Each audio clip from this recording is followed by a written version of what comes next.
Lagos never truly sleeps, but it knows how to swallow people whole. At 25, Chukwudi Okorie was already known among his friends as the indoor guy, quiet, thoughtful, a planner, the type that preferred movies at home to loud nights outside. His mother often teased him, "You behave like old man inside young body." But that year broke him. His girlfriend of 5 years, Amarachi, the woman he planned to marry, walked out of his life without warning. No proper explanation, just distance, silence, and finally goodbye. Lagos can be cruel to heartbreaks. Everywhere reminded him of what he lost. That night, his chest felt too tight to stay indoors. Despite warnings from neighbors and the street wisdom, everyone knew nothing good happens at night. Chukwudi stepped out, not to drink, not to fight, just to walk, to breathe, to survive the pain. That single decision changed his life forever. Near an uncompleted building in Surulere, he heard faint sobs.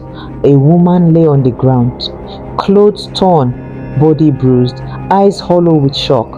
Her name was Zainab Musa. Chukwudi rushed to help.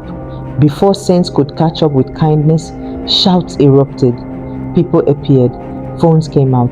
The story was already written before he opened his mouth. A heartbroken young man, walking at night, standing over a violated woman. To the crowd, the conclusion was easy. Nahim Duam, the real culprit, Kabiru Danjuma, had disappeared into the darkness long before help arrived. Chukwudi was arrested. In court, they spoke of motive. They said his girlfriend had just left him. That heartbreak turned to rage. That night walks meant bad intentions. Lagos needed a villain, and Chukwudi fit the picture too neatly. He was sentenced to 15 years in prison. 15 years. His youth died behind bars. His mother passed away while waiting for his appeal. Amarachi married someone else. Lagos forgot his name. When Chukwudi finally stepped out of prison, he was 40 years old, broke, broken, and invisible in a city that only respects momentum. With nowhere to go and too much weight in his chest, he enrolled in a mental health retreat on the outskirts of Lagos, a place for men trying to heal quietly. That was where fate finally blinked. There, he met a polished, well-spoken man, wealthy, respected, clearly successful. The man introduced himself as Alhaji Kabiru Danjuma. They talked during group sessions, shared pain, shared guilt, shared silence. One evening, they spoke alone.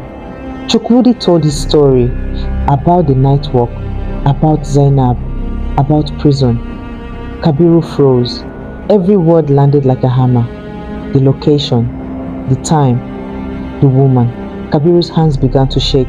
"Brother," he whispered, voice cracking, "I am the one who did it." The truth finally stood naked.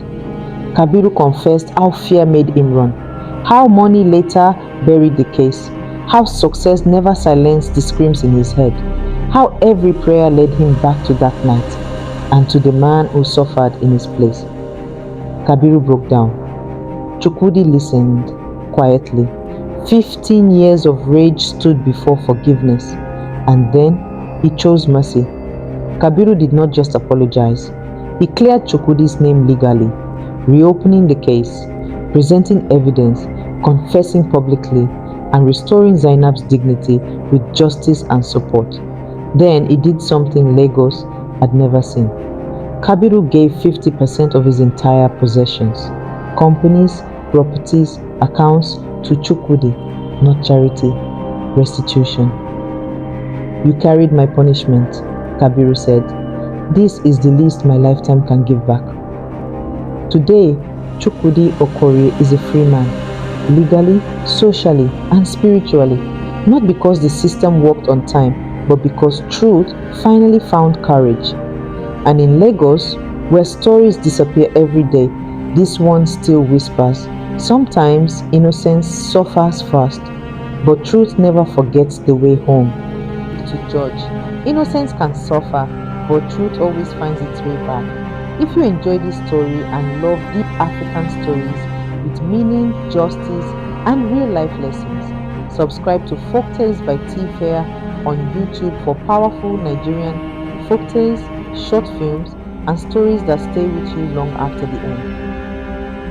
Folktales by T-Fair, where stories teach, heal, and endure.